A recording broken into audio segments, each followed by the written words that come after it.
What's the biggest thing you learned this year? I learned a lot of stuff, bro. I don't know. What? Right? That's a Hi, crazy Jordan. vision. What's up?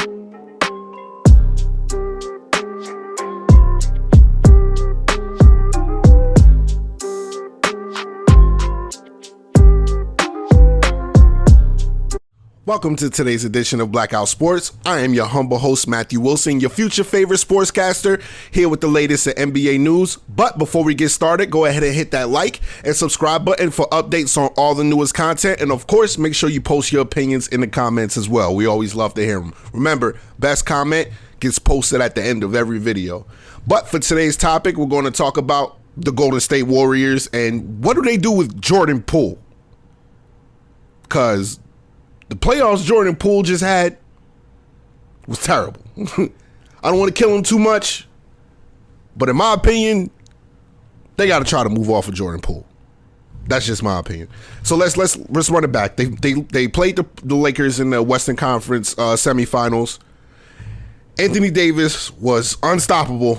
They had nothing for him. Draymond Green couldn't hold them at all. Kevon Looney, he got sick, I think, like towards the end of the series, like game 4, game 5. They had to start JaMychal Green, and then they went with Gary Payton the second. It did nothing to help them. But Jordan Poole is the main topic for this offseason for the Golden State Warriors. This offseason, they gave him a contract extension, 4 years, $128 million. He repaid them in the playoffs by giving them 10 points, 3 assists, 2 rebounds, shot 34% from the floor and 25% from 3. There was moments in the playoffs where he wasn't listening to coaches. I think there was an incident with Draymond Green trying to talk to him, and he pushed Draymond Green's hands down, and then Steph Curry had to come over there and say something to him, which is kind of ironic because I remember the fight that him and Draymond Green had before the season. A lot of people said that fight happened because of Jordan Poole's attitude, his cockiness, and him not being one of the players that listen to the vets on the team. So that's one. Another thing that we need to pay attention to is that there's reports saying that at first people thought Draymond Green was just done with this team. I do believe it was CBS Sports that came out with a story that they kind of expect Draymond Green to be re-signed to this team.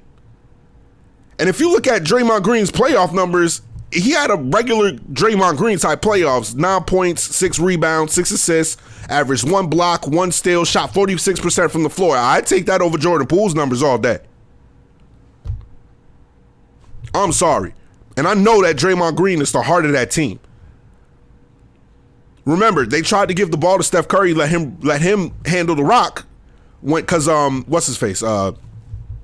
Because Vanderbilt was terrorizing him off screen. Steph Curry couldn't get open, so they made the adjustment by giving Steph Curry the ball.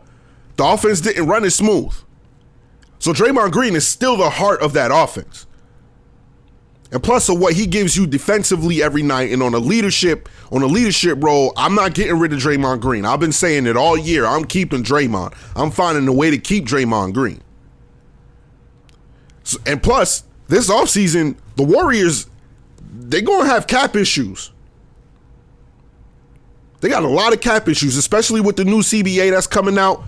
The Warriors are no longer going to be able to use their mid-level exception because of how high they are over the cap. To me, the odd man out kind of looks like Jordan Poole.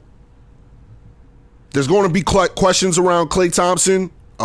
His contract comes up in 2024. Excuse me. His contract comes up in 2024. In my opinion, Klay had a bad playoffs. If you look at his stats, he had 18 points per game, 38% from the floor, 36% from 3.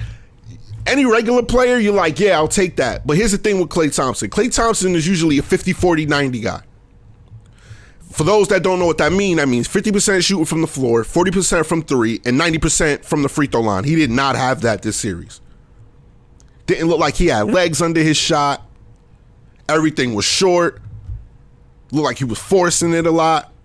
And I remember he had some words for Charles Barkley about him possibly not returning to form after his injury. You might want to apologize to Charles, my guy. You didn't look healthy this playoffs. That's not the Klay Thompson that we remember seeing.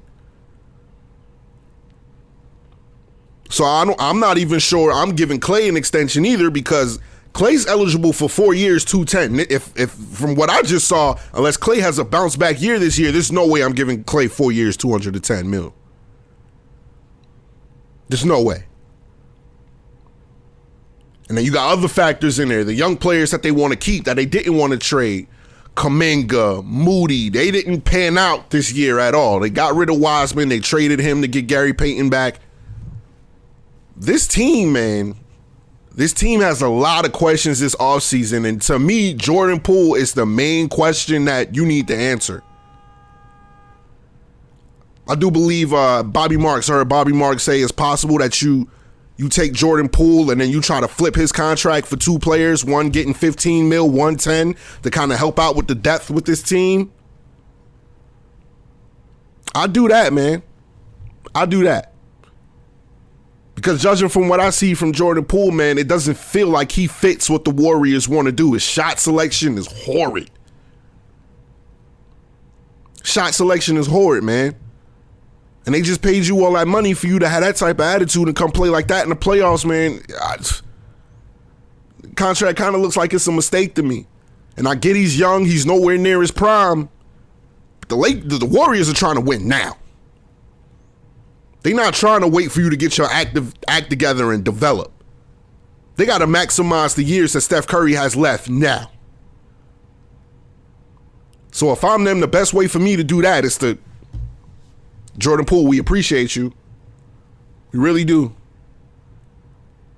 But in the playoffs against the Sacramento Kings and the Lakers, you were nowhere to be found. And you make way too much bread to be playing like that and to be acting like that. I get everybody gets frustrated, but bro, this is kind of starting to be a recurring thing for you. But that's my take on the Warriors, man. Let me know what you think in the comments. Like I said, the best comment will be posted at the end of each video. This is your humble host, Matthew Wilson, with Blackout Sports. I hope y'all have a good rest of y'all day.